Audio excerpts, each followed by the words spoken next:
Hello दोस्तों, मेरा नाम मोहम्मद शमशेर है। दोस्तों, आज इस वीडियो में हम आपके साथ कुछ ऐसे ही मज़ेदार वीडियो देखने वाले हैं और यहाँ पे कंगना रनौत के बारे में है कि वो अपना ज़ुबान किस तरह से बोल कर वापस ले लिया। आप जानते हो कि जब वो किसान आंदोलन के टाइम में कंगना किस तरह से जहर जो है उगला था, अपने पेट के अंदर से जिस तरह से जहर उसने निकाला था, और आज वही माफ़ी मांग रहा है। अपने ज़ुबान, अपने बात जो उन्होंने कहा था उसे वापस ले रहा है। तो आज जो हम वीडियो देखें वो अभिसार शर्मा का एक बहुत ही शानदार वीडियो है जिसमें उन्होंने बताया है इस चीज़ के बारे में, और उसी वीडियो में कंगना रनावत माफ़ी मांगते हुए नज़र आया। तो चलिए, ज़्यादा टाइम स्पेंड नहीं करते हुए हम इस वीडियो के आगे तरफ बढ़ते हैं। सबसे पहले आपने हमारे चैनल को सब्सक्राइब नहीं किया तो प्लीज़ सब्सक्राइब कर ले और बेल आइकन को प्रेस कर लीजिए, जिससे आने वाले वीडियो का नोटिफिकेशन आपके पास जल्द से जल्द पहुंच जाए। तो चलिए स्टार्ट करते हैं। क्या कंगना को पड़ी है भाजपा की आला कमान से डांट? आखिर कंगना ने 3 कृषि कानून को दोबारा लाने के अपने बयान को वापस क्यों ले लिया है? आखिर क्यों कंगना ऐसे बयान देती हैं जिससे भारतीय जनता पार्टी के लिए मुश्किलात पैदा होती हैं? सुनिए कंगना ने किस तरह से अपने शब्द वापस लिए। नमस्ते दोस्तों, पिछले बीते कुछ दिनों में मीडिया ने मुझसे फार्मर्स लॉ पे कुछ सवाल किए और मैंने ये सुझाव दिया कि किसानों को फार्मर्स लॉ वापस लाने का प्रधानमंत्री जी से निवेदन करना चाहिए। मेरी इस बात से बहुत सारे लोग निराश हैं और डिसअपॉइंटेड हैं। जब फार्मर्स लॉ प्रपोज हुए थे तो हम बहुत सारे लोगों ने जो है उनका समर्थन किया था, लेकिन बड़ी ही संवेदनशीलता से और सहानुभूति से हमारे माननीय प्रधानमंत्री जी ने वो लॉज जो थे वापस ले लिए थे। और ये हम सब कार्यकर्ताओं का कर्तव्य बनता है कि हम उनके शब्दों की गरिमा रखें। मुझे ये बात भी ध्यान रखनी होगी कि मैं अब एक कलाकार नहीं, भारतीय जनता पार्टी की कार्यकर्ता हूं और मेरे ओपिनियंस अपने नहीं होने चाहिए, वो पार्टी का स्टैंड होना चाहिए। तो अगर मैंने अपने शब्दों से और अपनी सोच से किसी को डिसअपॉइंट किया है, मुझे खेद रहेगा। I take my words back. Thank you. मगर इससे पहले भारतीय जनता पार्टी को भी जारी करना पड़ा था बयान। कंगना ने भी दिया था अनर्गल बयान। पूरा खेला देखिए। प्रधानमंत्री नरेंद्र मोदी की हरियाणा में रैली से ठीक पहले कंगना रनावत ने कांग्रेस के हाथ में एक ज्वलंत मुद्दा दे दिया है। याद कीजिएगा दोस्तों, कंगना रनावत ने कल ही कहा था कि 3 कृषि कानून दोबारा बहाल होने चाहिए।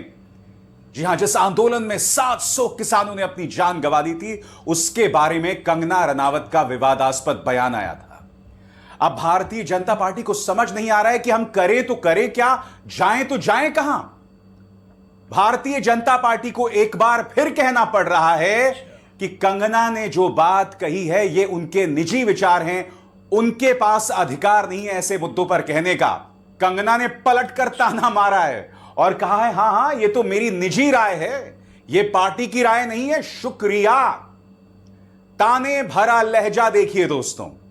और दिलचस्प बात यह कि यह बयान आता है प्रधानमंत्री नरेंद्र मोदी की सोनीपत में रैली से ठीक एक दिन पहले। यानी कि कंगना के तेवर साफ हैं। तुम मेरी फिल्म इमरजेंसी को सेंसर बोर्ड में लटका कर रखोगे तो मैं तुम्हारे लिए हरियाणा में मुश्किल पैदा करूंगी। भाजपा ने क्या बयान दिया है दोस्तों, वो मैं आपको सुनाऊंगा, मगर उससे पहले कांग्रेस चुनौती दे रही है। दीपेंद्र हुड्डा कह रहे हैं कि मैं भी लोकसभा में हूं और कंगना रनावत आप भी लोकसभा में हैं। अगर हिम्मत है तो एक बार फिर वो 3 काले कृषि कानून लागू करके तो देखो। सुनिए पहले कंगना रनावत ने क्या कहा और उसके जवाब में दीपेंद्र हुड्डा क्या कह रहे हैं। किसानों के जो लॉज हैं वो मुझे लगता है जो रिपील हो गए हैं वो फिर से लगने चाहिए। कंगना रनौत का आज बयान आया है कि दोबारा से 3 कृषि कानून लागू करने का समय आ गया है। हरियाणा में बोले जीतते ही तीनों कानूनों को लागू करेंगे। कंगना रनौत का बयान है। मैं कंगना रनौत जी को कहना चाहता हूं, आज स्टेज के माध्यम से चुनौती से प्रेस वाले नोट करें। आप कह रहे हरियाणा का चुनाव जीतते ही तीनों कानून को लागू करेंगे। मैं कंगना रनौत जी को कहना चाहता हूं, हरियाणा में कांग्रेस पार्टी की सरकार बनेगी, बहुमत से हुड्डा साहब के नेतृत्व में सरकार बनेगी और उसके बाद देश में कोई ताकत नहीं जो 3 कानूनों को लागू करके दिखाएगा। चुनौती देते हैं हम यहां से, ये हम चुनौती देते हैं कंगना रनौत को। आप आ जाना मैदान में, आप भी लोकसभा में, हम भी लोकसभा में हैं, आप आ जाना मैदान में। हरियाणा का नतीजा होने के बाद जब शीतकालीन सत्र होगा, आप 3 कानूनों को लेकर आना। हम हरियाणा की हम जन भावना को और जनादेश को लेकर जब लोकसभा में पहुंचेंगे तो आपके तो ये बीजेपी है। दोस्तों, राजनीतिक गलियारों में लगातार चर्चा है कि प्रधानमंत्री की रैली से ठीक एक दिन पहले कंगना रनौत इस तरह का बयान कैसे दे सकती हैं। यह सवाल तो किया जाएगा ही ना, क्योंकि स्वाभाविक सी बात है, इस बयान से किसान नाराज होंगे। कंगना लगातार किसानों के खिलाफ, सिखों के बारे में आपत्तिजनक बयान दे रही हैं और प्रधानमंत्री नरेंद्र मोदी के लिए जबरदस्त सिरदर्द का सबब है। मैं आपको सुनाना चाहता हूं भाजपा के प्रवक्ता गौरव भाटिया ने क्या कहा, मगर क्या यह बयान काफी है? कब तक भारतीय जनता पार्टी यह बर्दाश्त करेगी? और सबसे बड़ी बात, अगर भारतीय जनता पार्टी बार बार बर्दाश्त कर रही है, इसका अर्थ साफ है कि कहीं ना कहीं कंगना के इन बयानों में बीजेपी की रजामंदी है। और अगर बीजेपी की रजामंदी है तो उसके पीछे वजह क्या है? इस तरह के अराजक बयान देने की इजाजत आखिर कंगना रनौत को किसने दी? सुनिए गौरव भाटिया को किस तरह से सफाई देनी पड़ रही है। तमाम सोशल मीडिया प्लेटफॉर्म्स पर कंगना रनौत जी, जो कि भाजपा की सांसद नेत्री हैं, उनका एक बयान 3 कृषि कानूनों को लेकर, जो कि पहले वापस लिए गए थे, चल रहा है। मैं बिल्कुल स्पष्टता से कहना चाहता हूं, ये बयान कंगना रनौत जी का व्यक्तिगत बयान है एवं भारतीय जनता पार्टी की तरफ से ना कंगना रनौत जी ऐसा कोई बयान देने के लिए अधिकृत हैं और ना ही उनका बयान, जो पार्टी की सोच है 3 कृषि कानूनों को लेकर, उसको दर्शाता है। इसलिए उस बयान का हम खंडन करते हैं। स्वाभाविक सी बात है दोस्तों, कांग्रेस के हाथ में मुद्दा मिल गया है, क्योंकि आप जानते हैं हरियाणा और पंजाब 2 ऐसे राज्य थे जो किसान आंदोलन का केंद्र बिंदु रहे थे। यह मत भूलिए किस तरह से 22 साल के शुभकरण को भारतीय जनता पार्टी की हरियाणा पुलिस ने गोली मारकर जो है उसे मौत के घाट उतार दिया था। अनिल विज जहां पर भी सभाएं करने जाते हैं उन्हें दौड़ाया जाता है, शुभकरण को लेकर उनसे सवाल किए जाते हैं, यानी कि भाजपा पहले से ही मुश्किल में है और अब कंगना का बयान एक के बाद एक। दोस्तों, एक बात स्पष्ट हो गई है, भारतीय जनता पार्टी को लगा कि हम मंडी से कंगना रनौत को टिकट देते हैं। क्यों? क्योंकि कंगना लगातार जहर उगलती हैं। कंगना राहुल गांधी के खिलाफ जहर उगलती हैं। भाजपा को लगता है कि उनके इकोसिस्टम में, उनकी व्यवस्था में ऐसे लोगों के लिए खूब जगह है जो जहर उगलते हैं, जो समाज में तनाव पैदा करते हैं, और यही वजह है कि मंडी से मोहतरमा को टिकट दिया गया। मगर अब कंगना भारतीय जनता पार्टी के लिए एक बहुत बड़ा एम्बैरेसमेंट, एक बहुत बड़ी शर्मिंदगी का सबब बन रही हैं। अब वो उनके वोट काटने का काम भी कर रही हैं। दोस्तों, मैं आपको बतलाना चाहता हूं कि अब सहयोगी दल भी इसके बारे में कहने लगे हैं। आपकी स्क्रीन पर जनता दल यूनाइटेड केसी त्यागी का बयान कि कंगना रनौत पर ऐसे मुद्दों पर लगाम लगाना चाहिए, उन्हें ऐसे बयान नहीं देने चाहिए। बात वहां नहीं रुकती है दोस्तों, मैं आपको बतलाना चाहता हूं इस मुद्दे पर चिराग पासवान का भी बयान आया है, जिनके साथ आपको याद है कंगना की फोटो वायरल हुई थी। जी हां, और उस फोटो पर मैं नहीं भूला हूं, आज तक की एक पापा की परी ने बहुत ही शर्मनाक सवाल किया था कि भाई आप चिराग पासवान से इतना हंसकर क्यों मिलती हैं। बहुत ही अजीबोगरीब सवाल था। अब चिराग पासवान को भी इस पर बयान देना पड़ रहा है। चिराग ने क्या कहा आपकी स्क्रीन पर? चिराग कहते हैं यह कंगना का व्यक्तिगत बयान हो सकता है, आधिकारिक रूप से उनकी पार्टी की तरफ से ऐसी कोई बात नहीं है। हर बयान पर कोई भी टिप्पणी कर कंट्रोवर्सी नहीं बढ़ाई जानी चाहिए। जब तक सरकार और पार्टी की तरफ से ऐसा कोई बयान नहीं आता, तब तक उस पर कमेंट करने का कोई फायदा नहीं है। दोस्तों, जनता दल यूनाइटेड तो एक्शन की मांग कर रही है, क्योंकि कंगना रनौत बार बार इस तरह के बयान दे रही है, यानी कि हर गुजरते दिन के साथ कंगना जो है वो पार्टी के लिए जबरदस्त शर्मिंदगी का सबब बन रही है। मगर यह तो होना ही था दोस्तों।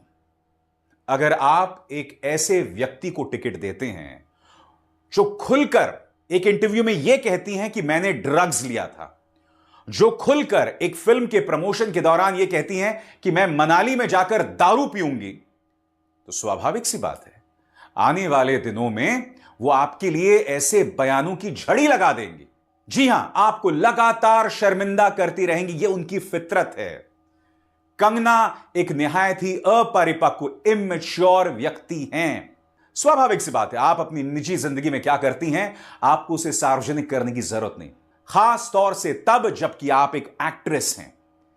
आपको कई लोग प्रेरणा के तौर पर देखते हैं, आपसे इंस्पायर होते हैं, मगर आप मंच पर खड़े होकर क्या कहती हैं कि मैं ड्रग्स लेती थी, मुझसे बच कर रहो, मैं बहुत खतरनाक थी।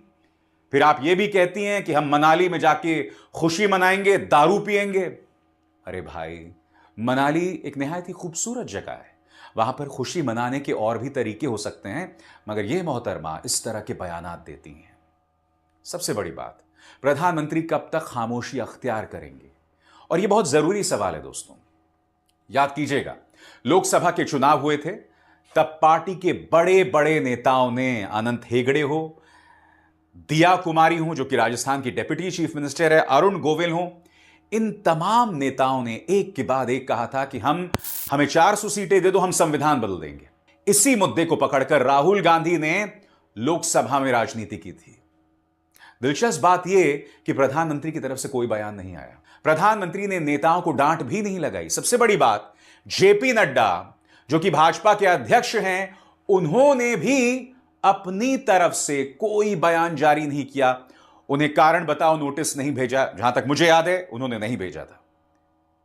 सबसे बड़ी बात, आप संविधान पर इतनी बड़ी बात कह रहे हैं, आप आरक्षण पर इतनी बड़ी बात कह रहे हैं, आप पर कोई लगाम नहीं, प्रधानमंत्री का कोई बयान नहीं। और अब कंगना एक के बाद एक किसानों पर अनर्गल बयान दे रही हैं। पहले वो ये बयान देती हैं कि किसान आंदोलन के दौरान खुलकर बलात्कार हो रहे थे, हत्याएं हो रही थी, किसान आंदोलन का मकसद बांग्लादेश की तरह देश में तख्ता पलट था। भारतीय जनता पार्टी को उस बयान से खुद को दूर करना पड़ा। और अब एक और बयान, जले पर नमक छिड़कने का, कि वो 3 कृषि कानून दोबारा बहाल होने चाहिए, दोबारा लाए जाने चाहिए। कंगना जो है वो खुन्नस में है, जबरदस्त नाराजगी में है कि तुम मेरी फिल्म को पास नहीं करोगी तो मैं तुम्हारे साथ ये करूंगी। मैच्योरिटी देखिए दोस्तों, आखिरकार कंगना अपनी पार्टी का नुकसान कर रही है। बड़ा सवाल, उनकी फिल्म इमरजेंसी बड़ी है या भारतीय जनता पार्टी ज्यादा बड़ी है? मगर यह मुझे सोचने की जरूरत नहीं है, यह तो प्रधानमंत्री नरेंद्र मोदी, अमित शाह और जेपी नड्डा को सोचना है कि वो क्यों बर्दाश्त कर रहे हैं। और बयान जारी कौन कर रहा है कंगना के उस बयान पर? गौरव भाटिया। गौरव भाटिया को भारतीय जनता पार्टी के अंदर गंभीरता से नहीं लिया जाता है। आप गौरव भाटिया को मैदान में छोड़ देते हैं कंगना रनावत के अनर्गल विवादास्पद बयान पर टिप्पणी करने के लिए। कायदे से जेपी नड्डा साहब को सामने आना चाहिए, अमित शाह को स्पष्टीकरण देना चाहिए। क्या प्रधानमंत्री नरेंद्र मोदी इस पर स्पष्टीकरण देंगे? नहीं देंगे तो इससे आप बच नहीं सकते हैं, क्योंकि सवाल तो पूछा जाएगा, जवाब मांगा जाएगा। अभिसार शर्मा को दीजिए इजाजत। नमस्कार। स्वतंत्र और आजाद पत्रकारिता का समर्थन कीजिए, सच में मेरा साथी बनिए। बहुत आसान है दोस्तों, इस ज्वाइन बटन को दबाइए और आपके सामने आएंगे ये 3 विकल्प, इनमें से एक चुनिए और सच के इस सफर में मेरा साथी बनिए।